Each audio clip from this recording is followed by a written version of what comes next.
Nas gerações passadas, as mães foram mais rígidas que os pais. Muitas vezes ao contrário do que é pensado, que os pais eram agressivos com os filhos e violentos com os filhos. Ok, teve, sim, tem hoje, sim. Mas existe algo que se evidencia muito nas gerações passadas, nas famílias passadas, que é a mãe mais agressiva em relação ao filho, mais violenta, ou melhor, mais exigente em relação ao filho. Por quê?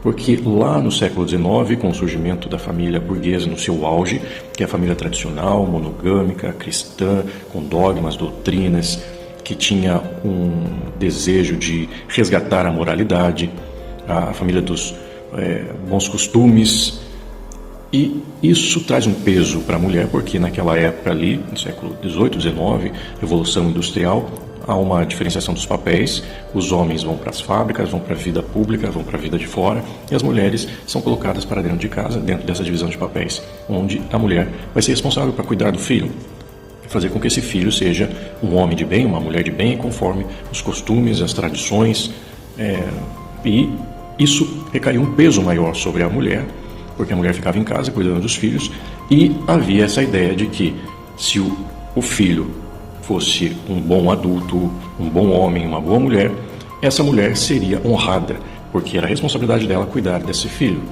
Logo, se o filho tivesse problemas, fosse dentro daquela concepção imoral, a menina tivesse relações sexuais antes do casamento, o menino tivesse envolvimento com drogas, ou, enfim, não fosse moralmente adequado, essa mulher também seria cobrada, porque estava sob a responsabilidade dela esse cuidado. Então, com isso, as mães se tornaram muito mais exigentes e os pais não tanto, porque estava sob o encargo dessa mulher cuidar do filho. Então havia um reflexo: se o filho fosse mal perante a sociedade, essa mulher também seria julgada, essa mãe seria julgada. Então a mãe não queria, obviamente, isso. Eu já atendi várias pessoas de gerações passadas em que aconteceu isso. A mãe era mais rígida, o pai mais tranquilo. Por isso muitos filhos também gostavam mais dos pais do que das mães. Mas eu não estou dizendo que isso é 100%. Não, existem famílias que os homens eram mais agressivos, sim. Mas de forma recorrente, as mulheres ocupavam essa posição por conta dessas heranças dessa família burguesa, tradicional, monogâmica. E não estou falando que isso é errado, mas obviamente houveram excessos que gerou peso nessa mãe, gerou peso nessa mulher, porque ela precisava educar esse filho e às vezes acaba até prejudicando o filho também, colocando peso demais sobre esse filho, moralismo demais, porque não exatamente porque essa mãe estava preocupada com o filho, mas estava preocupada com a imagem dela perante a sociedade, porque era a responsabilidade dela. Então, se aparecesse um filho homossexual dentro daquela tradição mais antiga, que era considerado algo muito errado, essa mãe ia ser cobrada, ia ter um olhar de julgamento. Quem que é a mãe desse menino ou a mãe dessa menina que criou ele desse jeito? Ou, enfim. Então é um peso, realmente.